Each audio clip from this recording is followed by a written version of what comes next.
10 € offerts et votre premier pari remboursé en cash avec le lien en description. C'est l'heure, mon top 10 du Ballon d'Or. On a bientôt fini avec le Ballon d'Or. La remise, c'est ce lundi à partir de 19h30. Une cérémonie animée par Kate Scott et Ruud Gullit, l'énorme Ruud Gullit. Ça, c'est cool. Mon top 10 de ce Ballon d'Or, je sais que hier soir et aujourd'hui, normalement, on aurait pu boucler cette semaine de Champions avec un ou deux débriefs en plus. On en a fait quelques-uns cette semaine. Il y a eu du contenu Champions. Mais ouais, j'ai été déçu malheureusement de la tournure de ce qui devait être le méga événement de la semaine. Le retour de King Kevin à l'Etihad, incroyable.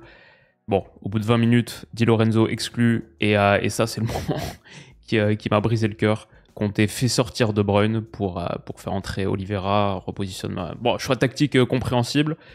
Tu passes à 10, mais même à 11, Naples n'avait pas montré grand-chose. À 10, pendant plus d'une heure, bon, ils ont perdu 2-0 à la fin. Et il n'y a eu quasiment aucune proposition. Pas de quoi faire une vidéo. Et ouais, ça c'était dommage. C'était le grand moment qu'on attendait. De Bruyne à l'Etihad. Ça aura rien donné malheureusement. Et du coup, comme j'étais sur ce match, j'ai raté Newcastle-Barça. Je l'avais en double écran, mais bon, le doublé de Rashford, intéressant. Peut-être il y avait, mais j'étais pas assez sur le match pour pouvoir vraiment vous l'analyser et en faire une vidéo. Donc je décide de faire l'impasse sur cette fin de première journée de Champions pour pouvoir en conclure, en boucler avec 24-25. Et je vous avais promis mon top 10 Ballon d'Or, le final, l'officiel. Faisons contre mauvaise fortune bon cœur et parlons un petit peu de ce qui va se passer lundi. Alors, ça va être une vidéo intéressante. Beaucoup plus, je pense, que le Ballon d'Or l'est d'habitude. Mais les gars, je suis sérieux sur un truc. Pas d'injures, pas d'insultes, pas de mauvais mots, pas de faibles réflexions. Ici, sur cette vidéo et dans l'espace commentaire, j'ai envie de voir la meilleure réflexion Ballon d'Or du foot français. Je veux qu'on soit le plus poussé possible, le plus adulte possible. En fait, on va parler que de monstres qui ont sorti des saisons énormes de titans, tous. Sinon, ils ne seraient pas dans cette conversation. Respectons-les, respectons leur travail, respectons le foot et soyons pas des bébés. Donc, si vous formulez une critique sur mon raisonnement, très bien. Il faut qu'elle soit étayée, il faut qu'elle soit fournie, il faut qu'on améliore la réflexion ensemble. On est vraiment là sur un exercice pour avoir un discours adulte. Donc je veux pas de « t'es pas objectif », il est surcoté en parlant d'un joueur, c'est n'importe quoi, etc. On n'est pas là-dedans. Je suis très preneur de discussions approfondies et je pense véritablement qu'on peut faire de l'espace commentaire de cette vidéo la meilleure zone de débat et de réflexion sur le Ballon d'Or en France en 2025. Faisons ça et si on fait ça, ça va être un très très bon moment. Petit warning sur cette vidéo, elle s'écoute peut-être mieux en podcast. J'ai voulu vraiment approfondir la réflexion au maximum. J'ai 7 pages de notes là, 7 pages de notes devant moi. Donc j'ai pas mis énormément d'images dans cette vidéo. Il doit y avoir une 60aine de diapositives, mais c'est beaucoup des titres ou des mots. Ouais, il y a 2-3 trucs, mais peut-être que ce sera mieux en podcast. Peut-être que ça durera 1 heure à la fin et que vous n'avez pas envie de voir ma tête pendant 1 heure.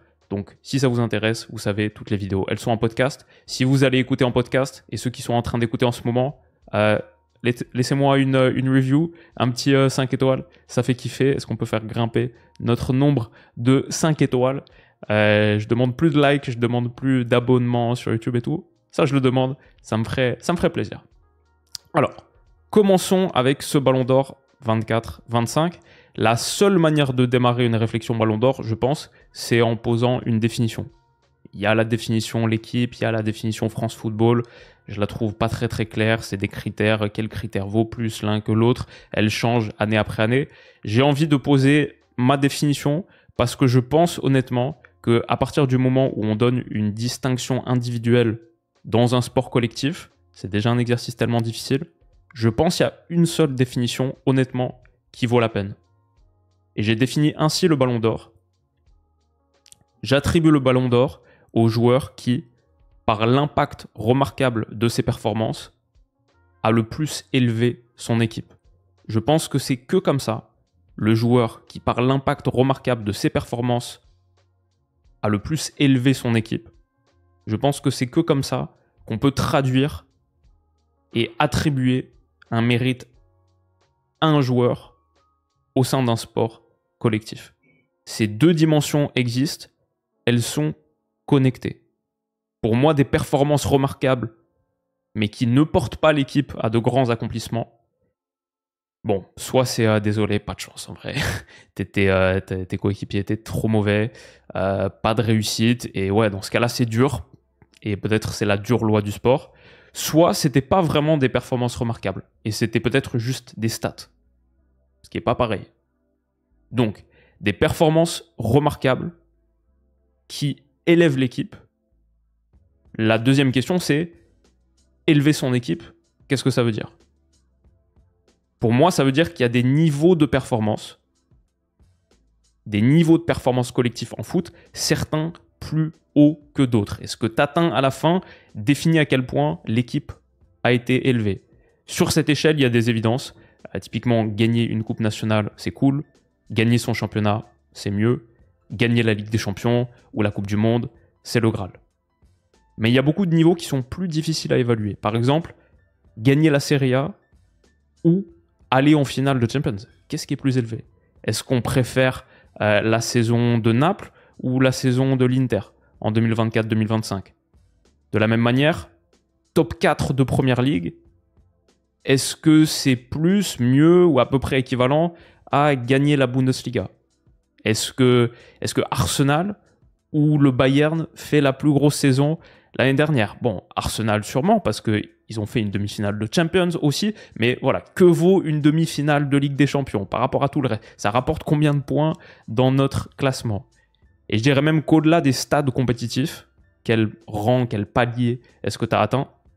Il y a le niveau de performance que tu as démontré dans ces campagnes-là. C'est pas pareil, disons, d'être éliminé en demi-finale de Champions comme le Barça de Pep en 2010 par l'Inter de Mourinho en ayant un niveau de jeu très très élevé au terme d'une des demi-finales mythologiques du 21e siècle. C'est pas pareil ça que d'être éliminé en demi-finale de Ligue des Champions par Dortmund comme le PSG en 2024, assez piteusement avec un faible niveau de performance. Toutes les éliminations ne se valent pas et aussi tous les titres ne se valent pas. C'est pas pareil d'être champion invincible, Arsenal 2004, Leverkusen 2024, ou champion avec 100 points comme Manchester City, ou champion en étant Monaco en Ligue 1. Toutes les éliminations ne se valent pas et tous les titres ne se valent pas. Ça vaut plus qu'un titre avec 8 défaites, un titre à 75 points, un titre même en étant le Bayern en Bundesliga ou le Paris Saint-Germain en Ligue 1. Ça, c'est des titres, on est d'accord pour dire, qui sont supérieurs. Et c'est ça qui est beau aussi. Chaque saison est unique, elle a beaucoup de paramètres différents. Il y a le rang, mais il y a le niveau de jeu, il y a plusieurs compétitions à prendre en compte. Donc je pense qu'à la fin, ce qu'on est en train de montrer avec ça, c'est que élever son équipe, qu'est-ce que ça signifie ? À la fin, il faut se mettre d'accord sur les équipes qui ont fait les plus grosses saisons 2024-2025 et les classer. On ne peut pas y échapper. Pour moi, si on parle des performances remarquables qui ont le plus permis d'élever l'équipe, il faut définir quelles sont les équipes qui sont allées le plus haut. Qui a volé le plus haut donc ? C'est mon classement des performances collectives de la saison et on doit passer par là. La première équipe qui a volé le plus haut en 24-25, évidemment, le Paris Saint-Germain. Gagner la Ligue des Champions, déjà c'est la première chose, mais surtout aussi avec un niveau de jeu historique. En étant une des meilleures équipes, en produisant une des meilleures performances collectives de l'ère moderne, en ayant vraiment élevé le foot à un niveau rarement vu. Ça te met à la première place quand tu as la Champions au bout. La Ligue 1, la Coupe de France, Trophée des Champions, tout ça, je le retire pas vraiment dans mon calcul. Pour moi, ça compte pas tant que ça. Quand t'es le PSG, ces coupes-là, pour moi, ça rapporte quasiment rien. Peut-être la finale de Coupe du Monde des clubs, plus, parce qu'il y a de belles perfs contre le Bayern, contre le Real Madrid. C'est une des performances un peu marquantes quand même de la saison, mine de rien. Elle est assez symbolique et très forte. C'est pas le plus important, la Champions, c'est le plus important. Si vous n'êtes pas d'accord avec le fait que le PSG en 24-25, avec sa performance en Champions, a écrit quelque chose de significatif de l'histoire moderne du foot, vous n'avez pas vu les matchs, vous aimez vraiment pas le PSG. Et peut-être du coup, il faut arrêter la vidéo ici ou le podcast ici, parce qu'on va pas mal parler du PSG dans cette analyse. La deuxième équipe qui a volé le plus haut, bien sûr, en tout cas pour moi, le Barça. Gagne tous les titres en Espagne, déjà des titres qui sont plus difficiles à aller chercher qu'en France, et ajoute une demi-finale de Champions, donc un top 4 européen, mais plus qu'un top 4, en étant clairement un prétendant, en étant top 4 mais pas quatrième, en étant une équipe effrayante, en étant la meilleure attaque d'Europe, en ayant un jeu hyper abouti, hyper riche, assez terrifiant pour un adversaire. Typiquement, il y a des équipes qui, je sais pas, sont éliminées en demi-finale de Champions. Une autre année, je sais même pas s'ils font dernier carré. Il y a d'autres équipes qui sont éliminées en demi-finale de Champions, comme le Barça 2025. Une autre année, avec un autre contexte, je pense qu'ils la gagnent sans problème. Peut-être parfois tu tombes sur des mauvaises années, et ça je pense il faut le prendre en compte. C'est là qu'on est plus sur le niveau de jeu intrinsèque, pour ça il faut avoir vu les matchs. Je pense que le Barça a été meilleur qu'Arsenal, je pense qu'ils sont éliminés par l'Inter aussi, parce qu'ils ont énormément d'absents dans cette double confrontation, ligne de 4 très expérimentale, etc. Pour moi, le Barça est assez clairement, je pense, la deuxième équipe qui a volé le plus haut en 2024-2025. La troisième, je mets Liverpool parce que pour moi, la Première Ligue est le deuxième titre de club le plus difficile à remporter. Il y a la Champions, après il y a la Première Ligue, après il y a tout le reste, et peut-être même il y a un bel écart avec tout le reste. Ça dépend parce que Serie A très dur à remporter, beaucoup de concurrence. La Liga, ça dépend en fonction des années. En fonction des années, ça peut aller se taper dans les 100, quasiment les 100 points, comme on le sait. Mais je dirais la Première Ligue, je donne beaucoup de crédit à remporter la Première Ligue.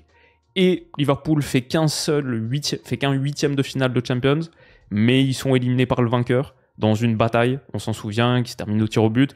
Une bataille qui ressemblait beaucoup plus à une demi-finale dans le niveau de jeu, dans l'intensité, dans la difficulté, qu'à un huitième de finale. Si Liverpool n'est pas éliminé en huitième par le PSG, jusqu'où est-ce qu'ils vont ? Jusqu'au bout, jusqu'en finale, potentiellement. C'est un peu, évidemment, on ne sait pas, mais c'est pour ça que pour moi, malgré une élimination précoce en Coupe d'Europe, ils ont volé très très haut. Quatrième, je mets l'Inter, finaliste de LDC, s'écroule en finale, s'écroule sur la fin de saison, donc aucun trophée au bout. Est-ce que c'est discutable de mettre l'Inter quatrième ?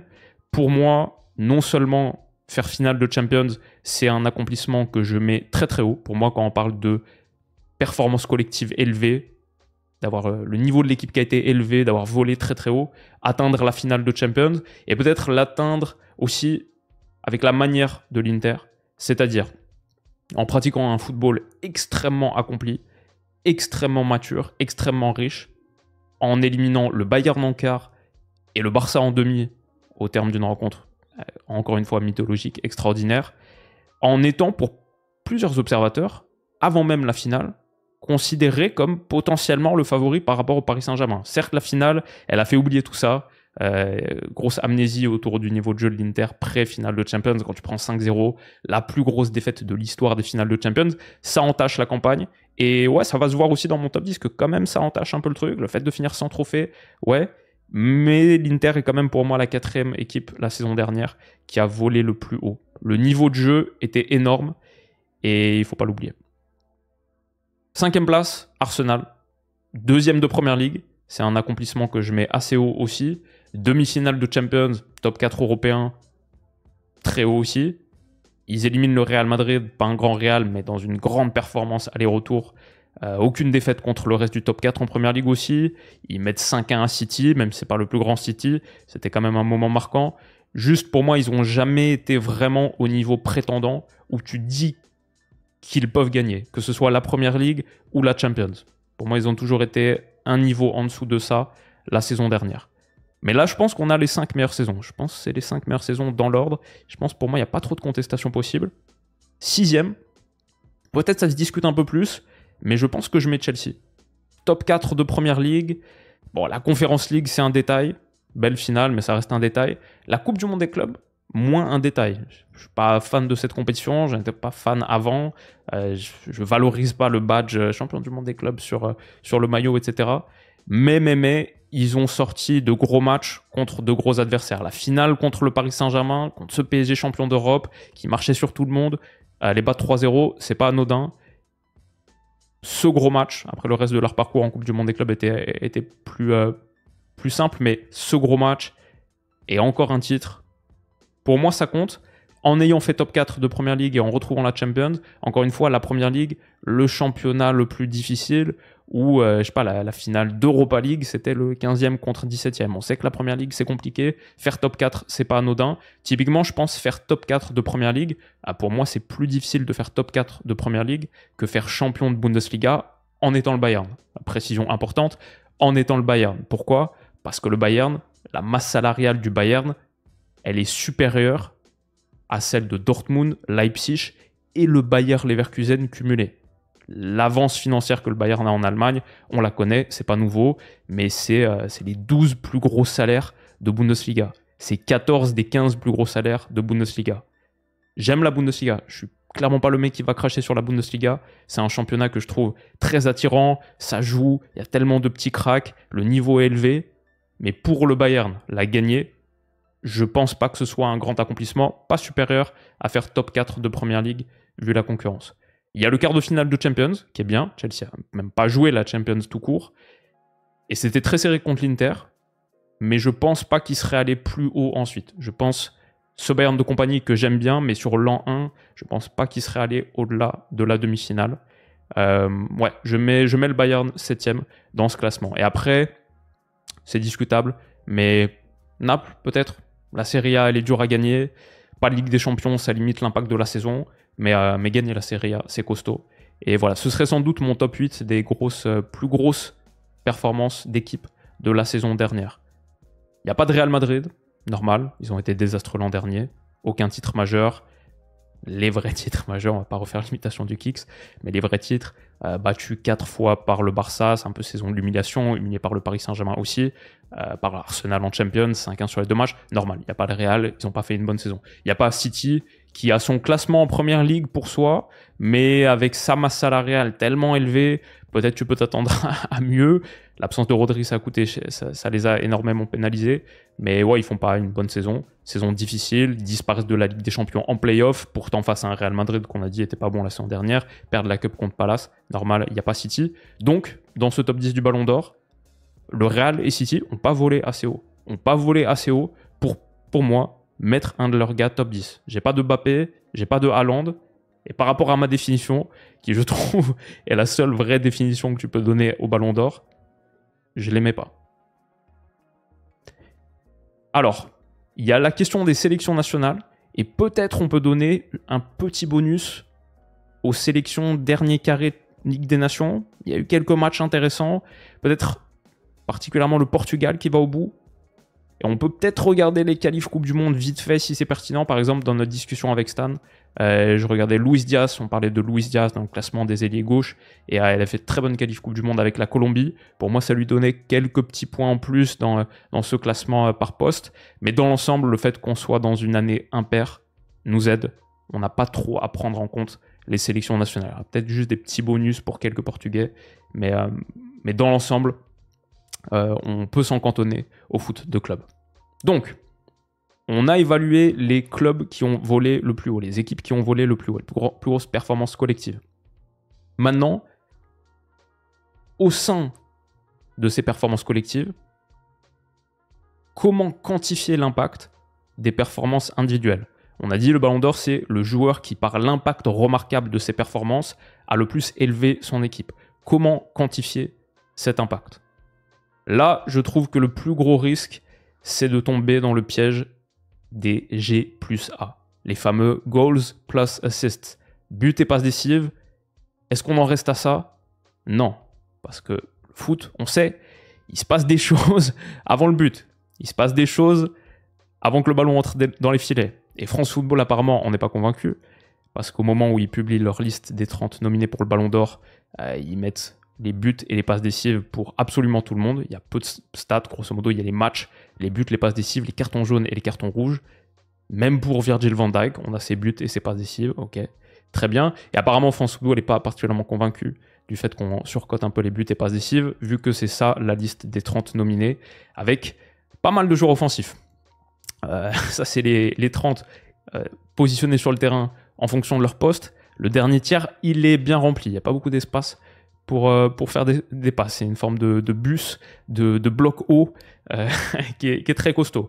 Maintenant, le foot, c'est pas juste but et passe décisive. Donc déjà, pour quantifier l'impact, tâchons d'élargir la palette de stats, de données tout court, pour moins discriminer les défenseurs et les milieux de terrain. Je ne vais pas mettre de gardiens dans ce top 10. En fait, je ne compte pas les gardiens. Ils sont tellement différents. Maintenant, on a le prix Yashin, ce que je trouve être une bonne chose dans l'absolu. Sinon, ils allaient être, jusqu'à la fin des temps, sous-évalués. Donc, je n'ai pas considéré les gardiens dans ce top 10.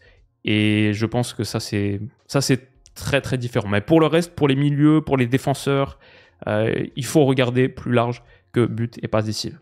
Maintenant, j'ai dit ça. Je pense aussi qu'il faut réussir, pour quantifier l'impact, à éliminer le biais inverse. Et ça, souvent, moi je pense que ça peut être mon biais à moi, c'est celui de sous-valoriser les attaquants, d'aller dans l'autre sens. Parfois, on voit une injustice comme celle-là, on veut la combattre et on va trop loin dans le sens inverse. Et je pense que dans la doxa, parfois il y a du vrai. Les offensifs, régulièrement, oui, sont les joueurs les plus importants. Je pense que le marché des transferts, qui est relativement rationnel, mais qui quand même obéit à une rationalité économique, il évalue plutôt bien l'impact des joueurs offensifs. Il faut, quand on regarde les plus gros transferts de l'histoire du foot, il faut descendre à la 14e place pour trouver un joueur qui n'est, grosso modo, peut-être Enzo Fernandez, 9e, milieu central, peut-être 14e place Declan Rice. En tout cas, sinon, dans ce top 14, on n'a que des joueurs offensifs. Les salaires, par exemple, de Première Ligue, quand on regarde le top 25 des salaires de Première Ligue, il y a 15 offensifs. 15 sur les 25. Pourquoi est-ce que les joueurs offensifs coûtent le plus cher, ont les plus gros salaires? Je me souviens de Thierry Henry qui disait dans les années 2000, après un match contre la Juve, un match frustrant, il disait, vous savez, en foot, c'est plus facile de détruire que de construire. Et oui, fondamentalement, je pense qu'il y a un peu du vrai là-dedans. Ouvrir l'espace, c'est fondamentalement une tâche qui demande plus de talent. Plus de talent individuel que de fermer l'espace.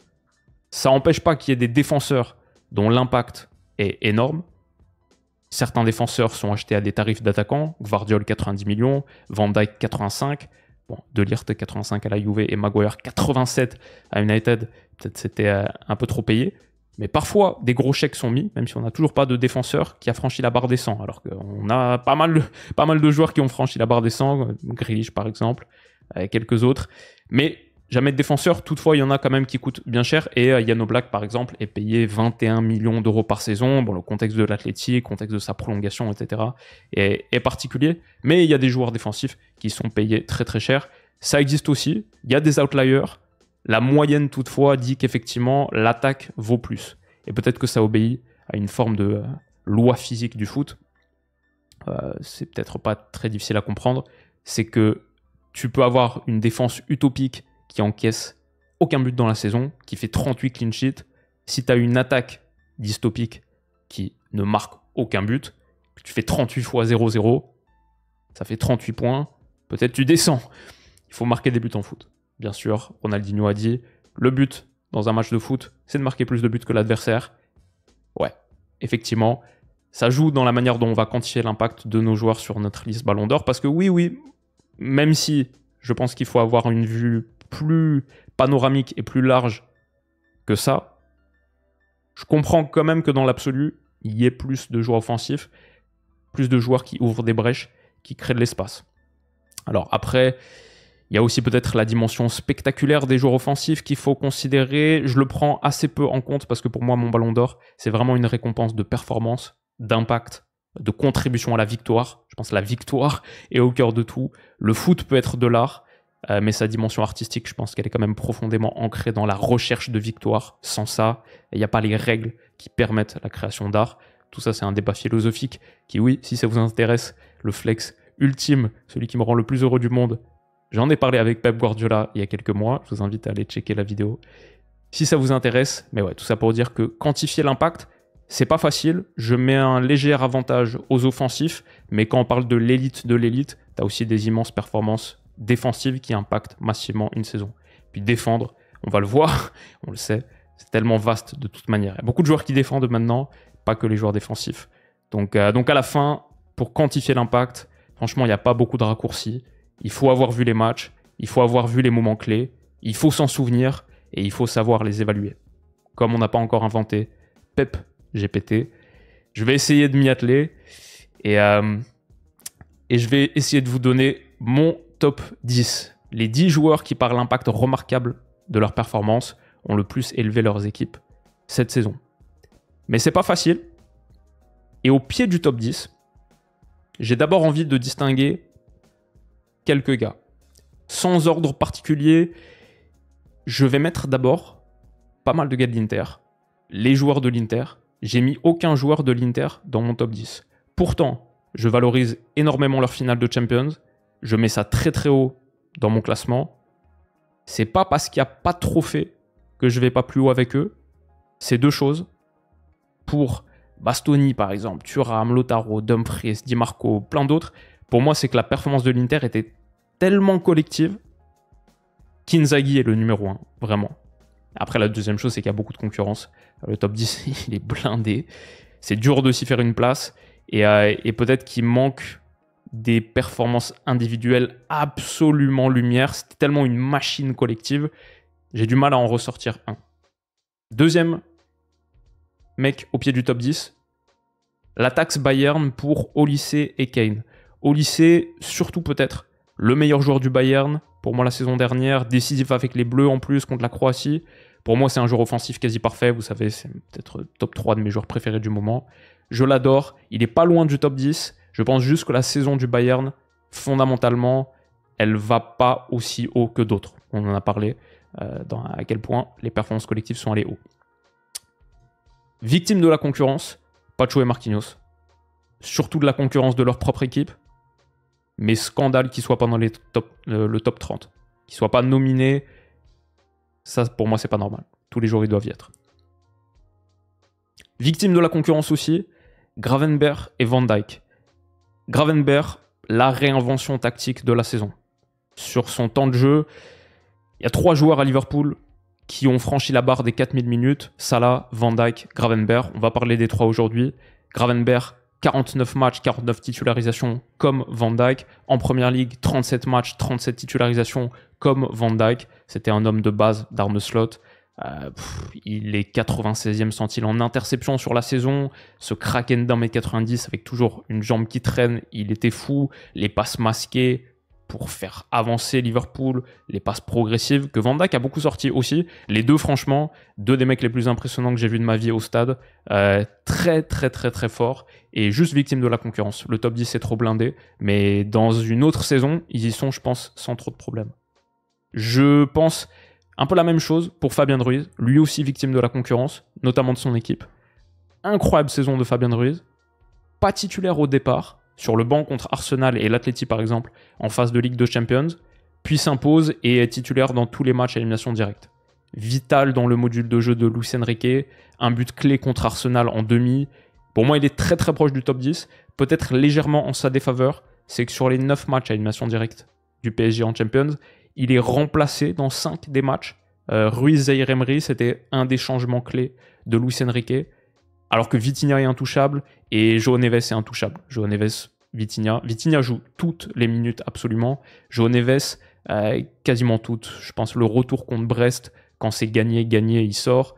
89e minute contre Arsenal, il sort. 84e minute en finale avec Mayoulou, tous les autres qui rentrent. Pour Fabien Ruiz aussi, mais par exemple, il sort Liverpool à l'aller, Liverpool au retour alors que le match va en prolongation, Aston Villa à l'aller. Donc, peut-être que dans cet effectif incroyable du Paris Saint-Germain, tu es considéré comme légèrement moins important que les autres par Luis Enrique, mais incroyable saison pour lui. Et juste victime de la concurrence, je pense, une autre année, il y est effectivement. Et enfin, au pied du top 10, il y a pour moi le plus dur à sortir de tous, c'est Kfara. J'ai pas mis Kfara, ce serait mon 11, et peut-être un autre jour je le mets 10. J'en ai parlé avec Stan.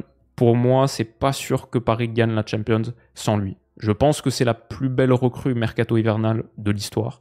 Faire Kfara à court terme, si on considère que effectivement sans lui tu gagnes pas la Champions et qu'il t'ajoute une Champions, c'est déjà dingue. Mais en plus à 24 ans, tu joues sur les deux timelines. peut être un ailier. Et on l'a vu encore sur ce début de saison, continue à passer une vitesse contre l'Atalanta, je l'ai trouvé fou. Et peut-être qu'il a encore de la progression derrière, encore 4-5 années à donner à Paris, peut-être. Mais juste sur 24-25, une méga perf contre Aston Villa. Bien sûr, on s'en souvient, le but sur la transition pied gauche et tout. Mais il est aussi un des top 3 joueurs de la demi-finale contre Arsenal, je pense. Au Parc des Princes, sa sortie sur Declan Rice, la pression qu'il met, c'est ça qui gagne le coup franc et le but de Fabian Ruiz, alors que Paris est grave en train de souffrir sur la demi-heure. À l'Emirates, c'est lui qui donne la passe décisive à Dembélé, bien sûr. Il y a ça, il y a tout le match. Donc sur Rice ici, sur Saka, il a tellement aidé Nuno Mendes sur cette campagne de Champions. C'était tout le temps du 2 contre 1 parce que Kvara faisait des retours, mais c'était un vampire, c'était un monstre. Il était sur tous les ballons, sur Kvara, sur Saka. Il lui a fait très mal dans ce match. Sur Dumfries, bien sûr, on se souvient de son retour légendaire à la 79e minute. Sur un sacré client en plus, Dumfries fait 40 mètres de course pour aller gagner ce ballon. Luis Enrique, ça lui plaît beaucoup. Ah, il a été immense, Kvara. Il marque en finale de Champions. Sur tellement d'actions en Champions, il est massif. Et ouais, un symbole de ce Paris Saint-Germain qui attaquait et qui défendait avec la même intensité. Pour moi, c'est un top 10 ballon d'or sur le papier. C'est juste qu'il y en a 10 que je mets devant. Et je le trouve très très dur à sortir. Même là encore, c'est là que j'ai une hésitation. 10e place. Les 10. Ça commence maintenant, après 30 minutes. Les 10, c'est parti. Prendre un petit verre d'eau. À la 10e place, j'ai mis Désiré Doué. Je pense que je suis plus haut sur Désiré Doué que pas mal d'autres personnes, mais je trouve qu'il a été dans tous les moments pivots de ce Paris Saint-Germain. Quand il arrive à partir de décembre contre Salzbourg, c'est point d'inflexion de ce PSG, qui gagne un gros match et qui se met dans la position d'aller se qualifier en battant City. Il n'est pas titulaire contre Liverpool, mais les 2 entrées qu'il fait, il choque l'Angleterre, il marque le penalty vainqueur de la séance de tir au but, c'est déjà une des images de Désiré Doué. Contre Aston Villa, le Paris Saint-Germain est en train de perdre 1-0 à l'aller. C'est sa frappe lumineuse extérieure de surface qui permet de pas trop douter, de vite égaliser, d'aller gagner ce match 3-1. Et il fait une finale de Champions historique. MVP, 2 buts, 1 passe. Seul joueur de l'histoire de la Champions avec 3 contributions décisives en finale. Tu peux argumenter que Désiré Doué fait la plus grande finale de Ligue des Champions de l'histoire. Ces 3 contributions décisives, dans un match que tu gagnes 5-0, peut-être tu peux un peu dévaluer ça. C'est les 3 premiers buts. C'est les 3 premiers buts. C'est la passe décisive pour Hakimi. C'est le 2-0. C'est le 3-0. Et c'est des beaux buts à mettre. Il a été énorme. Les stats avancées de Désiré Doué, elles sont folles. Surtout le volet offensif. Un monstre. Et regardez son activité défensive aussi. On parle de celle de Kvara. Je pense qu'on sous-estime un peu celle de Désiré Doué. 98e centile en tacle. 93e en interception. 92 en bloc. Dans le top 10% de toutes les catégories statistiques défensives. En étant le 2e meilleur dribbleur de la planète. Il est fou. Ah, même les stats basiques, il fait 16 buts, 16 passes sur sa saison. C'est pas le plus important, mais c'est quand même un beau total. Coupe du monde des clubs contre le Bayern, c'est lui qui marque le but de la victoire aussi dans un match difficile. Je pense qu'avec Désiré Doué, c'est un mix entre le talent brut, ou en vrai, chez les offensifs créatifs, si on regarde juste le talent brut, je pense qu'il n'y a qu'un seul autre joueur dans le monde que je mets au-dessus de lui. Et la combinaison de ça et des moments lumière dans une saison où son équipe gagne la Champions, j'ai du mal à pas le mettre dans le top 10. Pour moi, ça se joue avec Kvara. Je vois pas trop de mecs que tu mets au-dessus de lui. Cette finale, je pense que tu peux pas sous-estimer à quel point elle est historique. Et faire une finale de Ligue des Champions de ce calibre, peu importe ta saison, ça allait te mettre dans la conversation. Sa saison est très très très très bonne, et notamment en Champions. Donc ouais, top 10, pour moi, Désiré Doué. 9e place, João Neves. À 20 ans, il est déjà dans la conversation du meilleur 8 du monde, parce que son 24-25, chez les 8, les milieux centraux, il n'y en a qu'un seul que je mets devant lui. C'est un chien absolu, c'est le meilleur presseur du PSG. Il finit 95e centile en tacle, mais 99e en tacle dans le dernier tiers. Ce que ce PSG a fait sans ballon, c'était sûrement la chose la plus importante de leur approche, sous Luis Enrique. Leur plus grande révolution, la pierre fondamentale de tout leur succès. Et Neves, pour moi, était le joueur le plus impactant de cette phase. Le match contre City, c'est le tournant de la saison du PSG. Il est le meilleur joueur. Neves contre City, pour moi, c'est top 5 des performances individuelles de toute la saison dernière. Facile top 5. Sans ça, la saison du PSG s'arrête en hiver. Et en plus, il gagne la Ligue des Nations en dépannant en tant qu'arrière droit en demi-finale et en finale. Symbole à quel point c'est un joueur d'équipe. Quand on parle de mecs dont les performances individuelles remarquables élèvent leur équipe, il n'y a pas beaucoup mieux que João Neves. Et pour moi, je ne pense pas qu'il sera dans le top 10. Je vais vous donner en fin de vidéo le top 10 pronostiqué aussi. La manière dont j'imagine que ça va tourner lundi. Je ne pense pas qu'il sera dans le top 10. Pour moi, il devrait y être. 9e place, donc João Neves. 8e, un autre Parisien portugais, Nuno Mendes. Vainqueur de la Champions, vainqueur de la Nations League, comme tous les Parisiens portugais. Avec Paris, je pense qu'il rentre dans l'histoire comme étant le meilleur latéral gauche d'une des meilleures équipes de l'ère moderne. Il a joué 16 des 17 matchs de Champions, 4 buts, 2 passes, des buts importants, des passes décisives importantes, buteur aller-retour contre Aston Villa par exemple, le 3-1 au Parc des Princes où il assoit Martinez avec sa feinte de frappe dans le temps additionnel, magnifique, 2-0 à Villa Park au bout d'une contre-attaque éclair, et défensivement, il a mangé Salah. Dans un match qui joue sur pas grand-chose, ça se joue au tir au but à la fin. Si Mendes fait pas ce match-là contre Salah, Paris passe pas non plus. 8 tacles réussis sur 8 tentés au Parc des Princes contre Liverpool. 5 sur 6 au retour avec 4 interceptions en plus. En Champions, 30 tacles réussis, ça le met numéro 1. 35 dribbles réussis, ça le met numéro 1 des latéraux, à chaque fois je dis. 95e centile en dribble réussi saison dernière, mais aussi en passe progressive, aussi en action qui amène à un tir, tout en étant dans le premier tiers, en tacle, en interception, en duel aérien remporté. Il y a son erreur en finale de Coupe du Monde des clubs face à Palmer, où il fait un mauvais match. Mais il gagne aussi la Nations League en étant, pour le coup, de tous les Portugais qu'on va mentionner, peut-être le plus important. Passe D contre l'Allemagne en demi, où il détruit Pavlovic à l'intérieur, et un but en finale contre l'Espagne, où il écrase Mingueza et lâche une frappe sèche croisée. Magnifique. Mendes a fait une extraordinaire saison. Une des grandes saisons pour un latéral gauche du 21e siècle. Et c'est normal pour moi qu'il soit à la 8e place, potentiellement plus haut, juste il y a beaucoup de monde plus haut. Alors, franchement, même discussion, ok, peut-être discussion sur Mo Salah au-dessus, parce que littéralement on vient de dire Mendes a mangé Salah.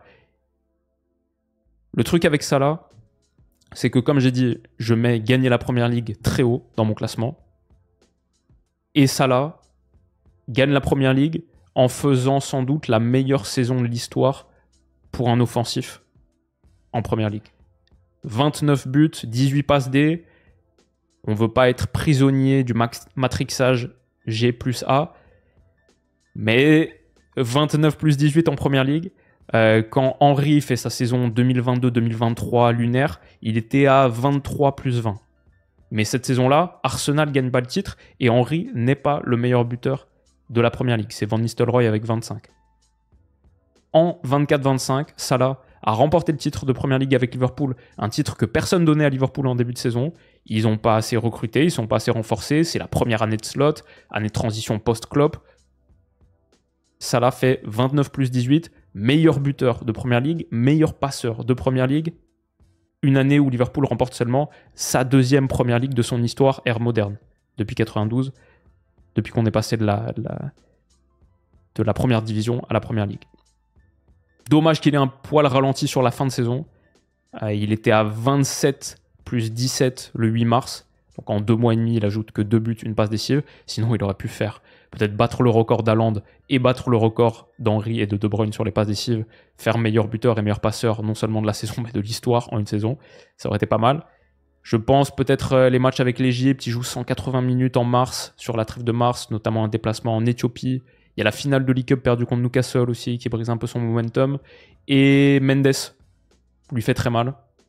Sur la Champions, il lui a manqué quelque chose. Peut-être tu peux inverser Mendes et Salah sans que ce soit trop choquant. Mais quand même, j'ai envie de valoriser l'énorme saison de Première Ligue et quelque chose d'historique, quelque chose qui va rester dans l'histoire. Deuxième verre d'eau. 6e place, Rafinha, qui sera plus haut, je pense, dans le classement final.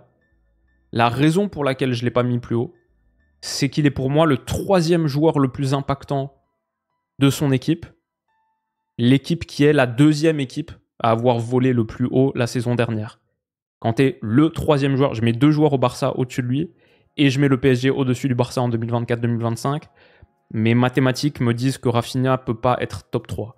Maintenant, une fois qu'on a dit ça, Rafinha 2024-2025, c'est une des histoires individuelles les plus incroyables du foot ces dernières années.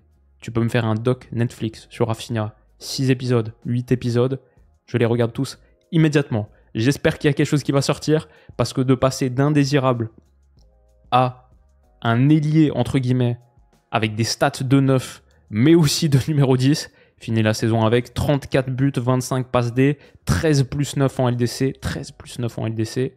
Il y a des performances lumière, triplé contre le Bayern en octobre, 5 buts contre le Real Madrid dans toute la saison. C'est le MIP de la saison de très très loin. Pendant longtemps, c'était lui le favori ballon d'or du Barça, devant Lamine Yamal. Son super pouvoir, on l'a vu toute la saison, la qualité de sa première touche dans la profondeur, incroyable. De la poitrine, de la tête, du genou, lancé dans le dos, il était pour moi l'attaquant de profondeur le plus létal d'Europe, devant Mbappé, devant Haaland, devant n'importe qui, c'était lui. C'était lui que tu voulais pas voir lancer dans la profondeur. Et sur un externe oblique de Yamal, sur un ballon par-dessus de Pedri, sur une déviation dos au but de Lewandowski en aile de pigeon, il a tellement été bien servi, mais il a su être bien servi. Il finit en étant le joueur d'Europe saison dernière, le joueur d'Europe, avec le plus de XG par 90 minutes. Il a systématiquement été dans la bonne position. Il a développé un flair du dernier tiers. Incroyable. Personne n'aurait vu Rafinha comme ça. Flick, l'alchimiste, a transformé le Rafinha plomb en Rafinha or. Et sa saison est absolument folle. Je pense qu'il va finir top 4. Mais pour moi, comme j'ai dit, 3e joueur le plus impactant du Barça. Et le PSG fait une plus grande saison que le Barça. Je ne peux pas mettre Rafinha plus haut que la 6e place. Parce qu'à la 5e place, j'ai Achraf Hakimi. Alors, sur les stats purs, 11 buts, 13 passes D, 4 plus 5 en Champions. Les stats purs ne sont pas les trucs qui m'intéressent le plus, mais pour un latéral, c'est pas mal. Il y a seulement 2 joueurs à Paris qui ont été titulaires les 17 matchs de Champions, c'est Pacho et lui. Il a joué 1540 minutes de Ligue des Champions sur 1560 possibles. Il n'y avait pas de substitut à Hakimi. Les chiffres défensifs sont excellents aussi. Et au-delà des chiffres, son intelligence. Bon, sa capacité athlétique pour être dans les bonnes zones, pour que le corps suive la tête, mais la tête pour flairer toujours les poches à occuper dans ce Paris Saint-Germain hyper rotationnel, football liquide, hyper fluide. Hakimi, parfois dans une position de numéro 9, parfois dans une position numéro 6, souvent dans une position d'ailier droit, parfois de temps en temps dans une position de latéral droit. C'était un monstre. Le talent et l'impact d'Achraf Hakimi, c'est une des meilleures saisons d'un latéral de l'histoire, tout court. Il est irremplaçable au PSG. C'est pour moi le 3e joueur le plus important du PSG. Dans une autre saison, il finit plus haut. C'est ça qui est un petit peu la frustration, je pense, avec Achraf Hakimi. Top 5. Bon, top 5 du Ballon d'Or, c'est pas mal, hein. 5e meilleur joueur de la saison. Sur cette saison-là, qui était tellement dense en talent, c'est pas mal. Mais je pense que si c'est une autre saison, il finit plus haut. Et potentiellement très proche de la première place. C'est juste qu'il y a d'autres mecs devant. Et il y a déjà le 2e joueur le plus important du PSG saison dernière pour moi, c'est Vitinha. On a parlé du repositionnement d'Ousmane Dembélé comme étant une des réinventions tactiques de la saison. Mais Vitinha, la saison d'avant, match retour contre la Real Sociedad, si je me souviens bien, le PSG troque son 4-3-3 pour un 4-4 de losange. Peut-être il l'avait déjà fait sur la fin du match aller. Dembélé passe en 10. C'est un gros changement. Le match contre l'OM aussi. Dembélé 10/faux 9, entre guillemets. Mais c'est aussi à partir de ce match où Vitinha passe de 8 à 6.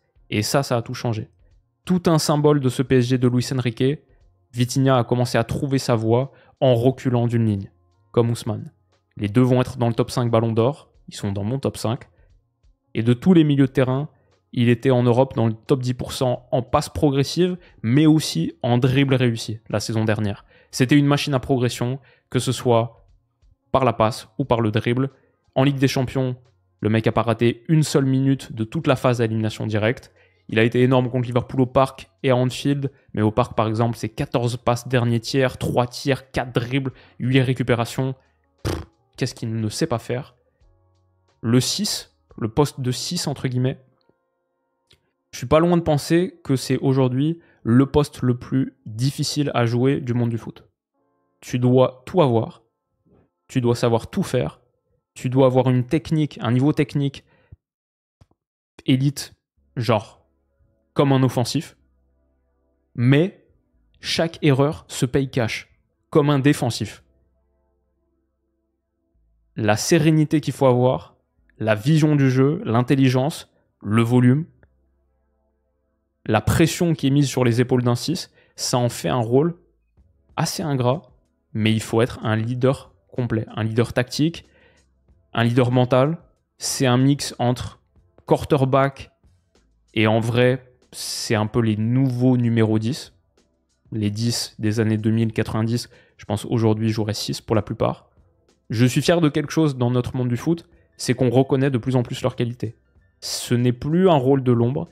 Et je pense que la déclaration de Flo Pérez il y a quelques années, par exemple, sur Makelele, bon, qui était un type de 6 différent, mais quand il vend Makelele, bien sûr, on s'en souvient, Makelele ne nous manquera pas, sa technique était moyenne, il manquait de vitesse et de talent pour effacer les adversaires, et 90% de ses passes étaient dirigées vers l'arrière ou les côtés. C'est quelque chose qu'on ne réentendra pas à propos d'un numéro 6 élite. Je pense qu'on ne verra pas le jour où City vendra Rodri, et Guardiola dira ça. Et je pense que ce Rodri Ballon d'Or de la saison dernière a encore une fois montré que non, le 6 n'est pas sous-coté. Le 6 n'est pas sous-évalué. On le reconnaît à sa juste valeur. Vitinha, pour moi, était le meilleur 6 du monde la saison dernière, dans la meilleure équipe du monde. Donc sa 4e place est logique. Et tu peux ajouter la Ligue des Nations avec le Portugal, où il joue les 120 minutes de la finale, par exemple. Très très grosse saison de Vitinha. 3e place, pourtant, Pedri. Car il est peut-être pour moi le meilleur joueur du monde dans l'absolu. Le Barça a volé très très haut et on a vu un Pedri stellaire sur le terrain. On a vu le Barça souffrir quand il ne l'était pas. Je trouve que ce symétrique, cette négative, elle est très parlante. Je me souviens le match contre Dortmund, le match retour, où il démarre sur le banc parce que Barça a gagné l'aller largement. Barça perd le retour, il rentre, tu vois, l'équipe elle change totalement. Ouf, on retrouve Pedri, c'est pas pareil. Et j'ai un peu débattu intérieurement avec le fait de le mettre même plus haut à la 2e place. Je pense que c'est assez serré. Peut-être que par rapport à ce qu'on disait, l'impact d'un joueur offensif, la difficulté de trouver des espaces vraiment dans le dernier tiers, dans là où l'espace est le plus comprimé, peut-être que ça me fait mettre un autre gars à la 2e place et peut-être plus joueur le plus important du Barça. Mais pour moi, tous les matchs que j'ai vus, j'ai encore un feeling intérieur. J'essaye d'éviter d'effacer mon biais, mais je garde encore le feeling intérieur que Pedri est le joueur le plus important du Barça. Ça dépend des moments, c'est très très proche, c'est très dur à comparer, bien sûr, le poste. On dit que Pedri est le nouveau Iniesta. Pour moi, il y a un peu du nouveau Zidane aussi. C'est que tout est juste. Et quand je regarde Pedri, je peux me poser dans mon fauteuil et apprendre un peu mieux comment ce sport fonctionne. Il m'éclaire sur la physique du foot. Il fait un choix et j'avais pas vu ce choix et j'avais pas considéré ce choix. Et je fais ah ouais, ok, ça c'est possible en foot. Et je pense, comme j'ai dit plein de fois, je pense qu'il y a pas mal d'entraîneurs qui regardent Pedri parce qu'il est une forme de pionnier de la physique de ce sport. Grâce à lui, une forme de chercheur en physique de foot. On comprend mieux comment ce sport marche et on peut voir des choses qu'on n'avait pas vues avant. C'est dur de dire avec des mots à quel point Pedri est extraordinaire. Et sa saison 24-25 était folle. Je pense pas qu'il finira dans le top 3 lundi, mais pour moi, il mérite. À la 2e place, Lamine Yamal, Mozart. Le joueur le plus talentueux du monde. Le meilleur offensif du monde. Je pense le meilleur joueur du monde. À 18 ans. Ça se joue avec son pote Pedri. Il est sur une trajectoire panthéonique. Il est sur une trajectoire chèvre. En 24-25, il a été énormissime. Sa performance mémorable contre l'Inter, demi-finale aller, demi-finale retour. Quel monstre. Il ne gagne pas la Ligue des Champions. Il marque pas non plus en demi-finale aller peut-être quand même. Ou au moins une passe décisive. Tout ça viendra pour Lamine Yamal. La coupe aux grandes oreilles, les ballons d'or, tout ça viendra, j'en suis convaincu. Et il est pour moi le meilleur joueur du monde, le meilleur offensif, plus qu'Ousmane Dembélé, auquel je donne le ballon d'or. Mais Ousmane Dembélé a été, pas le meilleur joueur du monde, mais le joueur le plus impactant de la meilleure équipe du monde en 2024-2025. Il n'est pas loin d'être le meilleur joueur du monde, tout court, dans l'absolu aussi. Parce que si on oublie un petit peu le potentiel créatif d'Ousmane Dembélé, peut-être que juste ça. Là, il vous faut la vidéo. Parce que je ne vais pas citer toutes les stats où Dembélé est 99e centile en Europe. Les tirs, les actions qui amènent à un tir, les possessions progressives, les passes progressives reçues. Dans tout ça, il est top 1% en Europe, tout en ayant été ce gars-là. Je pense qu'il est le symbole ultime de ce Paris Saint-Germain de Luis Enrique, qui était talentueux et qui était travailleur. Je pense qu'il est devenu travailleur en ayant toujours été talentueux. Et je pense que cette histoire, c'est la plus belle du football en 2024-2025, qu'il a contribué en tant que contributeur numéro 1 sur le terrain en tout cas, à une des plus belles productions footballistiques de l'histoire.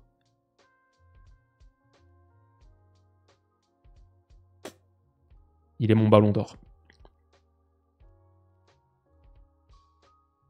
On verra lundi. Voici mon classement. Dembélé 1, Yamal 2, Pedri 3, Vitinha 4, Hakimi 5, Rafinha 6, Salah 7, Mendes 8, Neves 9, Doué 10. Voici le classement que je pronostique. Dembélé 1, Yamal 2, pas de changement. Rafinha 3, plus 3 places par rapport à là où on l'a mis. Vitinha 4, pas de modification. Salah 5, plus 2 places par rapport à là où on l'a mis. Hakimi 6, une place de moins que là où on l'a mis. Mbappé 7, qui intègre le top 10, alors qu'il n'est pas dans le nôtre. Pedri 8, qui est peut-être le plus grand perdant. On verra si je sous-cote l'avis des journalistes qui vont voter France Football. J'espère qu'ils ont vu la même chose que moi, mais j'ai un peu peur. Donc je le mets 8ème, je le pronostique 8ème. Mendes 9, qui perd une place. Et Palmer qui entrerait dans le top 10, avec le souvenir de sa grande finale de Conference League et surtout de Coupe du Monde des clubs. Le côté anglais, Première Ligue, etc., qui à mon avis fait gonfler un petit peu le total de vote, ne serait-ce que par la visibilité du championnat, etc.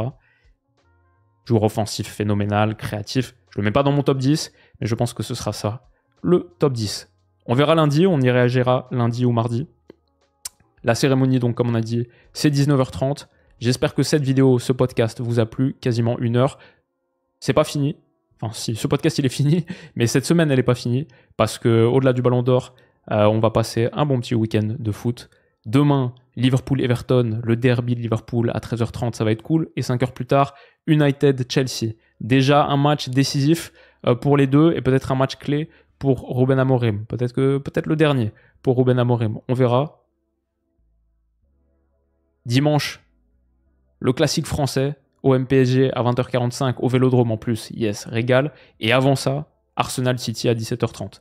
Ça va être un bon week-end. Ça va être un très très bon week-end. Rendez-vous pour pas mal de vidéos et j'espère que celle-ci vous a plu. Je rappelle, que des bonnes discussions dans les commentaires, que quelque chose de fourni, que quelque chose de détaillé. La meilleure réflexion francophone, on la veut dans les commentaires, dans la section commentaires. Soyez bons, soyons adultes. Le Ballon d'Or, souvent, c'est traité par des bébés comme des bébés. On fait mieux que ça. Et j'ai hâte de vous lire. Prenez soin de vous les potes, passez un excellent week-end. Ça a été un plaisir d'être avec vous toute cette semaine. Passez un très bon week-end et on se dit à bientôt.